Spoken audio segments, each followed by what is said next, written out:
Hello learners, welcome to my channel enlighten knowledge. आज public finance में हम लोग डिस्कस करने जा रहे हैं उसकी इम्पोर्टेंस क्या है, महत्वता क्या है। तो वीडियो शुरू करने से पहले बता देती हूँ, आप मेरा टेलीग्राम चैनल ज्वाइन कर सकते हैं एंड वेबसाइट पे भी विजिट कर सकते हैं। वहाँ पर आपको इन वीडियोस की पीडीएफ फाइल मिल जाएगी। साथ ही में फेसबुक पेज को भी लाइक कर दीजिएगा, लिंक आपको डिस्क्रिप्शन बॉक्स में मिल जाएगा। स्टार्ट करते हैं आज के लेक्चर को।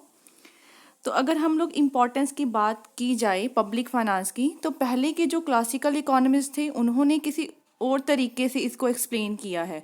मतलब इसकी इम्पोर्टेंस धीरे धीरे इतनी ज़्यादा क्यों बढ़ती गई, तो इसके पीछे क्या क्या रीजंस हैं, वो पहले हम लोग सारा का सारा जो हिस्टोरिकल बैकग्राउंड है उसके बारे में बात कर लेते हैं।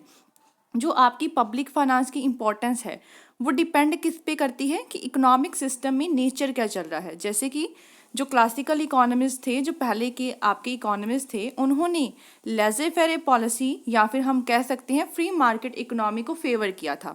लेजे फेरे पॉलिसी क्या होती है? जहाँ पर गवर्नमेंट की बिल्कुल इंटरफेरेंस नहीं होती, गवर्नमेंट का कोई रोल नहीं होता, जस्ट वहाँ पे आपका प्राइवेट सेक्टर प्रिवेल करता है जो कि मार्केट फोर्सेस के अकॉर्डिंगली अपना काम करता है। सो इन सच एन इकोनॉमिक सिस्टम, अब जब वहाँ पे गवर्नमेंट की इंटरफेरेंस है ही नहीं, तो दैट मीन्स पब्लिक फाइनेंस का मतलब ही क्या था कि गवर्नमेंट का रेवेन्यू और गवर्नमेंट का एक्सपेंडिचर, तो वहाँ पे पब्लिक फाइनेंस या फिर गवर्नमेंट का कोई रोल नहीं होगा, कोई इंपॉर्टेंस ही नहीं होगी इकोनॉमिक एक्टिविटीज़ में। मेन जो फंक्शन सिर्फ और सिर्फ एक फंक्शन होता था गवर्नमेंट का, वो था लॉ को मेंटेन करके रखना, ऑर्डर स्टेबल करके रखना, एक कंट्री में कोई बाहर की एग्रेशन से कंट्री को बचा के रखना। बस ये इसका ज़्यादा इंपॉर्टेंस होती थी, बस गवर्नमेंट का यही रोल होता था कि लॉ एंड ऑर्डर को मेंटेन करके रखना और अपनी कंट्री को डिफेंड करके रखना किसी बाहरले देशों से और बाहरले वॉर से। सो जो गवर्नमेंट है were to impose only those taxes, तब क्या करते थे, सिर्फ गवर्नमेंट वही टैक्सेस को इम्पोज करवाते थे, उतना ही टैक्स इम्पोज करते थे जितना उनको सफिशिएंट माना जाता था, ताकि वो जस्ट अपने खर्चे को या एडमिनिस्ट्रेटिव के जो भी उनके एक्सपेंसेस होते हैं उनको पूरा कर सके। बस इतना सा टैक्स गवर्नमेंट लगाती थी, क्योंकि गवर्नमेंट का रोल ही बहुत छोटा था उस समय पे। कहीं और या इकोनॉमिक एक्टिविटीज़ में गवर्नमेंट का रोल ही नहीं होगा, क्योंकि हम किसकी बात कर रहे हैं, लेजे फेरे पॉलिसी की, कि गवर्नमेंट और कहीं भी इंटरफेरेंस नहीं कर सकती। गवर्नमेंट का सिर्फ क्या रोल था, लॉ एंड ऑर्डर को मेंटेन करना और इकोनॉमी को डिफेंड करके रखना एक्सटर्नल एग्रेशन से। So government budget must be balance, इसमें क्या होता था, गवर्नमेंट का बजट बैलेंस में होना चाहिए। डेफिसिट मतलब लॉस में चल रहा है या ज़्यादा चल रहा है, इसको जस्टिफाई नहीं किया जाता जब हम इस चीज़ की बात करें। तो there was not much place for the physical policy in a few market economies या फिर लेजे फेरे में। फ्री मार्केट इकोनॉमी में या फिर लेजे फेरे पॉलिसी में फिजिकल पॉलिसी काम ही नहीं करती, क्योंकि फिजिकल पॉलिसी का मेन मकसद ही क्या होता है, रेवेन्यू एंड एक्सपेंडिचर को बताता है गवर्नमेंट के जो अलग अलग एक्टिविटीज़ में जो आपका गवर्नमेंट है वो खर्चा करती है। तो यहाँ पे फिजिकल पॉलिसी की ज़्यादा कोई भी इंपॉर्टेंस नहीं होती। ये हमने बात की क्लासिकल्स क्या मानते थे। अब धीरे धीरे क्या होता गया, जब हमने देखा कि ग्रेट डिप्रेशन आया था 29 से लेके 30 में, इसने सारी की सारी जो थिंकिंग थी ना इकोनॉमिस्ट की, वो चेंज ही करके रख दी। क्योंकि यहाँ पे क्या हुआ, एकदम से इतना डिप्रेशन हो गया था जो इकोनॉमी में, तो वहाँ पे गवर्नमेंट को आना पड़ा, इंटरफेरेंस करनी ही पड़ी। जो हम मानते थे ना कि सारा कुछ प्राइवेट सेक्टर ही संभाल के बैठा है, गवर्नमेंट वहाँ पे कोई रोल नहीं अदा करती, लेकिन इन सभी चीज़ों के बाद, जो ग्रेट डिप्रेशन के बाद, उन्होंने देखा कि गवर्नमेंट को ही आना पड़ा सारी की सारी इकोनॉमी को दोबारा से बैलेंस करने के लिए, स्टेबल करने के लिए। तो हमने देखा कि जो फेमस इकोनॉमिस्ट थे लॉर्ड केन्स, उन्होंने क्या कहा कि गवर्नमेंट शुड इंटरफेयर करे गवर्नमेंट इकोनॉमिक एक्टिविटीज़ में, ताकि इकोनॉमी को सेव करके रखा जा सके ट्रेड साइकिल से। ट्रेड साइकिल्स क्या होते हैं, कुछ ऐसे जो हम लोग बनाते हैं ना, कभी बूम आ जाता है, डिप्रेशन आ जाती है, रिसेशन, रिकवरी, तो ट्रेड साइकिल्स या इल इफेक्ट से, बूम और डिप्रेशन के बचने से आपको क्या है, गवर्नमेंट की मदद लेनी ही पड़ेगी, ताकि आप कहाँ पे पहुँच सको, फुल एम्प्लॉयमेंट पे पहुँच सको।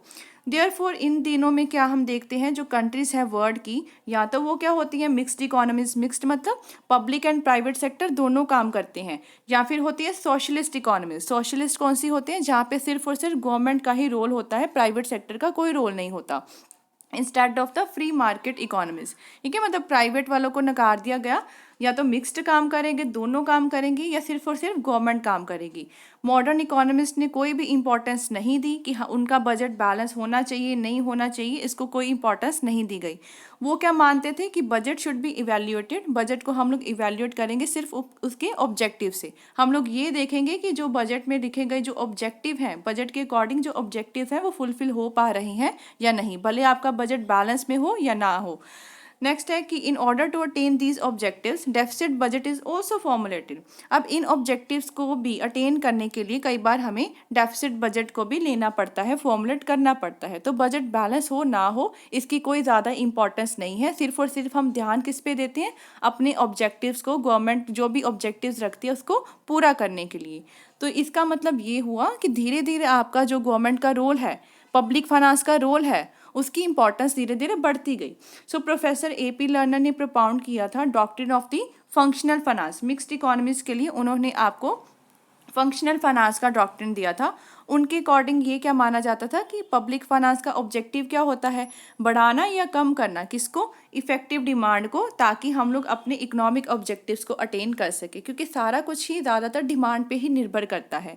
अगर डेफिसिट बजट को हम लोग अडॉप्ट करते हैं अपने क्या है डिमांड को बढ़ाने के लिए, तो it will not be improper, तो वो इम्प्रॉपर नहीं होगा। मतलब हम लोग डेफिसिट बजट को लेके आ सकते हैं इफेक्टिव डिमांड को इंक्रीज करवाने के लिए। So in an economic planning of under develop economies, importance है जो पब्लिक फाइनेंस की वो डे बाय डे बढ़ती ही जा रही है, जिस वजह से हमें पब्लिक फाइनेंस की सारी थ्योरीज को पढ़ना ज़रूरी हो जाता है, क्योंकि इसका जो रोल है, मतलब गवर्नमेंट का जो रोल है वो बहुत ज़्यादा बढ़ता जा रहा है। अब हम देख लेते हैं क्या दो रीज़न थे कि पब्लिक फाइनेंस इतना ज़्यादा इम्पोर्टेंट हो गया। पहला कारण ये है कि गवर्नमेंट की जो एक्टिविटीज़ हैं वो बढ़ती जा रही हैं, increase in the activities of the government. हमने किया ना कि क्लासिकल इकोनॉमिस्ट मानते थे सिर्फ और सिर्फ लॉ एंड ऑर्डर को मेंटेन करके रखे गवर्नमेंट, लेकिन अब ऐसा नहीं है। गवर्नमेंट सारी चीज़ों को देखती है, सिर्फ लॉ एंड ऑर्डर को ही नहीं। गवर्नमेंट रिस्पॉन्सिबिलिटी आजकल के ज़माने में क्या है, सिर्फ और पीस एंड ऑर्डर पे ही निर्भर नहीं है, बल्कि गवर्नमेंट मॉडर्न वेलफेयर के काम भी करती है। जैसे हम देखें, विकास करना, इकोनॉमिक डेवलपमेंट, फुल एम्प्लॉयमेंट लेके आना, प्राइस में स्टेबिलिटी हो जाना, पॉवर्टी को ख़त्म करना, ये सारे इश्यूज भी गवर्नमेंट रेज करती है, इस पर काम करती है। मस्ग्रेव के अकॉर्डिंग दो तरीके की गुड्स होती हैं हमारी कंट्री में, एक होती है प्राइवेट, एक होती है पब्लिक गुड। प्राइवेट गुड्स तो जो हमारी प्राइवेट इंस्टीट्यूशन ऑन करती हैं उन पे निर्भर करता है सारा कुछ, ठीक है। पब्लिक गुड्स होती हैं जो गवर्नमेंट ने हमें दी है, लोगों के लिए दी है, जिनसे गवर्नमेंट कोई भी पेमेंट नहीं लेती उसका यूज़ करने के लिए। जैसे मान के चलो पार्क है, पार्क में कोई भी बैठ सकता है, कोई फीस नहीं लगती, वहाँ पे गवर्नमेंट किसी तरीके का आपसे कोई पेमेंट नहीं लेती। ब्रिजेस बना दिए गवर्नमेंट ने, रोड्स बना दिए, कंस्ट्रक्शन साइट्स है, तो ये ऐसी चीज़ें हैं जिसके लिए आपको पे नहीं करना पड़ता। ये एक तरह की गवर्नमेंट ने आपको चीज़ों को प्रोवाइड किया है और इसका कोई भी यूज़ कर सकता है।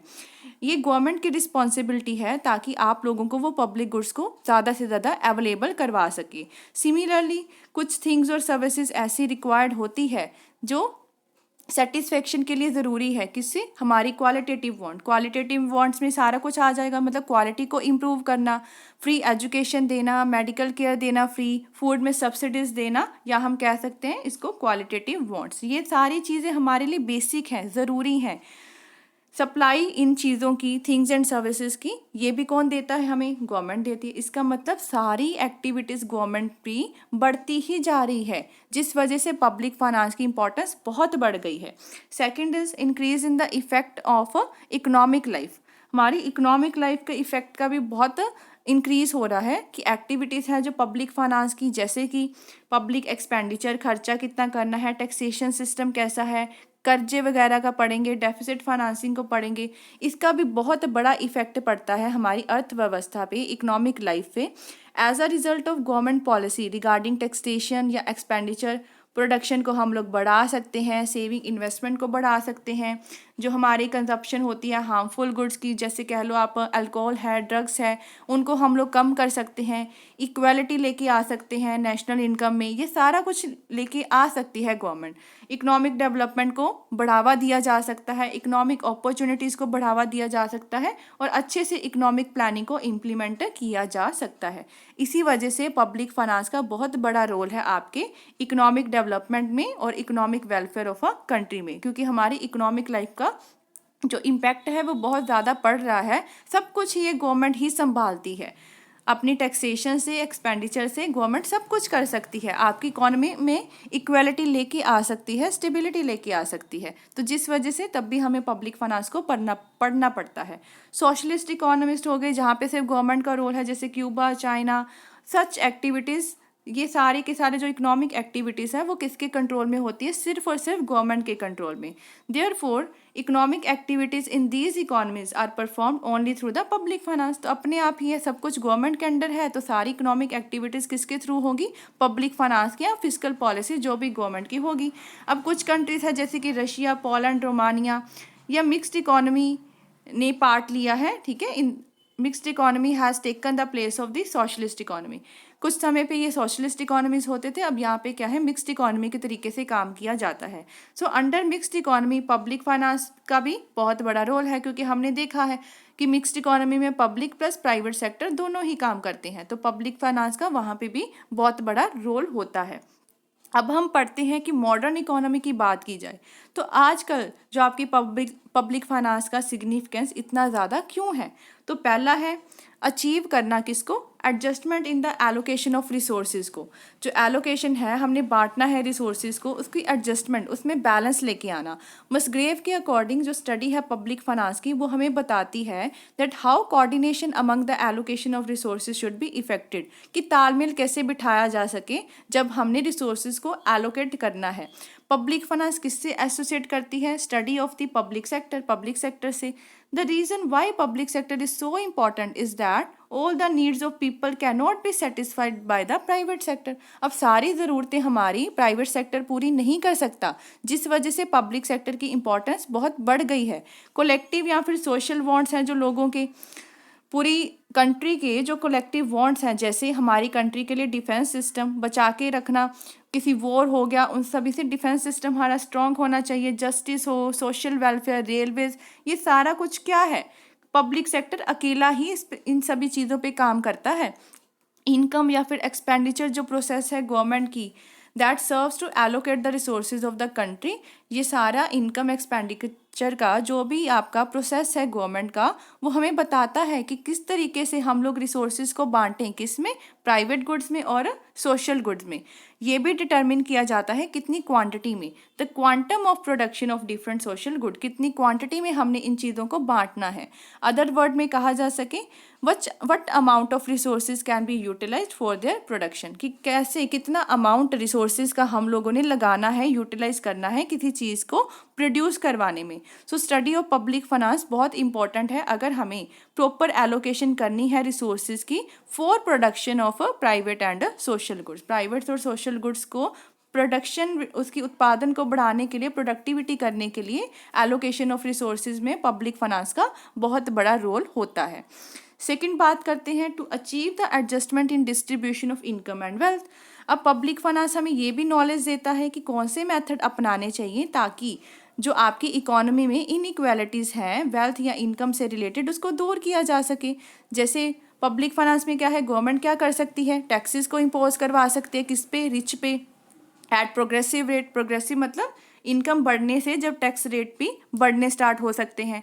एंड सब्सिडीज किसको देगी? पुअर को, जिससे वेलफेयर बढ़ेगी इकोनॉमी में और क्या होगी? इक्वल डिस्ट्रीब्यूशन देखने को मिलेगी।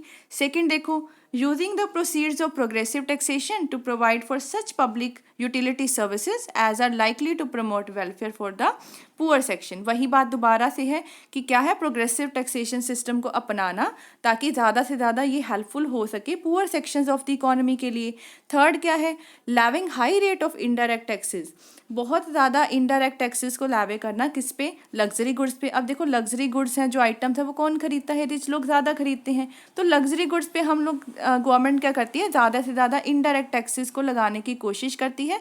और जो नेसेसिटीज़ होती हैं, बेसिक नीड्स होती हैं, उसमें क्या है, बर्डन जो होता है टैक्सेशन का उसको कम कर देती है, क्योंकि वो गरीब लोगों ने खरीदनी है, उसकी नेसेसिटीज़ है, वहाँ पे टैक्स का रेट कम होता है और लग्जरी आइटम्स पे टैक्स रेट क्या होता है? ज़्यादा होता है। अचीव करना इकोनॉमिक स्टेबिलिटी को, जो आपका पब्लिक फाइनेंस है वो ये भी बताता है कि इकोनॉमिक स्टेबिलिटी मतलब स्थिरता कैसे लेके आई जा सकती है एक इकोनॉमी में, और कैसे इकोनॉमिक फ्लक्चुएशन से बचा जा सकता है। प्राइस लेवल या एम्प्लॉयमेंट हो गया एक कंट्री में, वो किस पे डिपेंड करता है, आपकी इफेक्टिव डिमांड में, जो हमने पहले भी देखा है। अब स्टडी ऑफ पब्लिक फाइनेंस हमें बताता क्या है, वो ये बताता है कि अगर हमें रिमूव करनी है इनवॉलेंट्री अनएम्प्लॉयमेंट तो क्या होगा, इफेक्टिव डिमांड को स्टिमुलेट किया जाएगा बाय रिड्यूसिंग द टैक्सेस। अब टैक्सेस को कम करके हम लोग इनवॉलेंट्री अनएम्प्लॉयमेंट को कम कर सकते हैं। मतलब लोगों को जॉब चाहिए, रोजगार चाहिए, जो विलिंग है, एक पर्सन जिसको डिज़ायर है कोई जॉब लेने का, उसको जॉब मिल नहीं रही। अब वो भी चीज़ें को हम लोग रिड्यूस कर सकते हैं, इनवॉलेंट्री अनएम्प्लॉयमेंट को रिमूव किया जा सकता है, तो हम लोग टैक्सेस को जो गवर्नमेंट है वो रिड्यूस कर देगी। सेकंड है इन्फ्लेशन को चेक करने के लिए। इन्फ्लेशन क्या होता है, कॉन्टिन्यूसली प्राइसेस का राइज होना। चेक करने के लिए इन्फ्लेशन को public expenditure B curtailed and level of taxation enhanced. Inflation को चेक करने के लिए कई बार क्या देखा जाता है कि पब्लिक एक्सपेंडिचर को कम किया जा सकता है, लेवल ऑफ टैक्सेशन को बढ़ाया जा सकता है, या फिर हम कह सकते हैं कि गवर्नमेंट ऐसी पॉलिसीज़ को अपना सकती है जिससे वो इन्फ्लेशन को चेक कर सकती है, आसानी से कर सकती है। अब देखो जब इन्फ्लेशन आता है, इन्फ्लेशन के टाइम में प्राइसेस क्या हो रहे हैं, इंक्रीज़ हो रहे हैं। तो प्राइसेस जो इंक्रीज़ हो रहे हैं उससे क्या है, जो पब्लिक एक्सपेंडिचर है वो भी तो बढ़ेगा ना, क्योंकि गवर्नमेंट क्या करती है, गवर्नमेंट अगर कोई चीज़ मान के चलो 10 रुपए की थी वो 20 रुपए की हो गई, तो दैट मीन्स जो खर्चा है वो भी तो गवर्नमेंट का बढ़ गया और हमारा खर्चा भी बढ़ जाता है। तो इस तरीके से हम लोग चेक कर सकते हैं, पब्लिक एक्सपेंडिचर से, टैक्सेशन सिस्टम से सारा कुछ चेक किया जा सकता है। थर्ड वन इज़ अगर वहाँ पे फुल एम्प्लॉयमेंट प्रिवेल करती है इकोनॉमी में एंड प्राइस स्टेबिलिटी है इकोनॉमी में, तो जो एग्जिस्टिंग लेवल होगा टैक्सेस का या पब्लिक एक्सपेंडिचर का उसको हम लोग मेंटेन करके रखेंगे, क्योंकि हमारी इकोनॉमी एक बैलेंस्ड इकोनॉमी पे पहुंच चुकी है। फुल एम्प्लॉयमेंट है, देखो प्राइस भी स्टेबल है, तो जो हमने टैक्सेस का रेट वहाँ पे रखा होगा, पब्लिक एक्सपेंडिचर को मेंटेन करके रखेंगे ताकि इकोनॉमिक फ्लक्चुएशन से बचा जा सके। सो स्टडी आपकी पब्लिक फाइनेंस की बहुत इंपॉर्टेंट है अगर हमने प्राइस स्टेबिलिटी लेके आनी है। नेक्स्ट है रेट ऑफ इकोनॉमिक ग्रोथ को बढ़ाना। अब जो स्टडी है पब्लिक फाइनेंस की वो इसलिए भी इम्पॉर्टेंट है ताकि ज़्यादा से ज़्यादा क्या है, इकोनॉमिक ग्रोथ हो सके इकोनॉमी में, अंडर डेवलप्ड कंट्रीज़ में। अब मेन कॉज क्या होता है low rate of economic growth का, lack of the capital formation, क्योंकि लोग सेव ही नहीं करते। देखो लोग सेव नहीं करेंगे तो उससे इन्वेस्टमेंट नहीं होगी, इन्वेस्टमेंट नहीं होगी तो कैपिटल फॉर्मेशन नहीं होगा। अब लोग आपकी सारी की सारी इनकम क्या है, कंजप्शन में लगा देते हैं, वो सेविंग करते ही नहीं। लैक ऑफ सेविंग बहुत बड़ा कोज होता है किसका, लैक ऑफ कैपिटल फॉर्मेशन का। Low level of per capita income, ठीक है, पर कैपिटा इनकम का low level and it's huge consumption, लोग क्या है ज़्यादा से ज़्यादा कंज्यूम ही कर लेते हैं, जो मेन रीज़न है किसका, लैक ऑफ सेविंग का। अब स्टडी आपकी पब्लिक फाइनेंस की ये भी बताती है कि कैसे हम लोग सेविंग को इंक्रीज करें, कंजप्शन को कम करें, ठीक है, और how to invest the capital, और जो हमने कैपिटल है उसको इन्वेस्ट कैसे करना है ताकि कैपिटल फॉर्मेशन का रेट जो है वो बढ़ सके। सो पब्लिक फाइनेंस ये भी बताती है कि इम्पोज करवाने हाई टैक्सेस ऑन अनअसेंशियल कंजप्शन। अब जो ज़रूरत की चीज़ें नहीं है, अनअसेंशियल है, ऐसी कंजप्शन है जो आपके लिए डेंजरस है, तो उस पर वो लोग हाई टैक्सेस को क्या है, इम्पोज करवा देते हैं।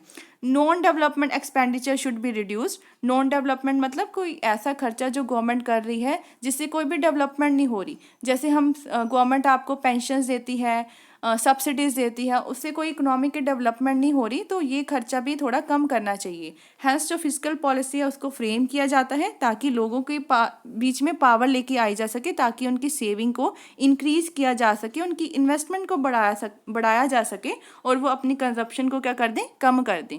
दस rate of economic growth of under developed country accelerate, तब क्या होगा, इकोनॉमिक ग्रोथ जो आपकी अंडर डेवलप्ड कंट्रीज है उसमें बढ़ेगा, और ये आपका ऑब्जेक्टिव किसका होता है, एक्टिव फाइनेंस का।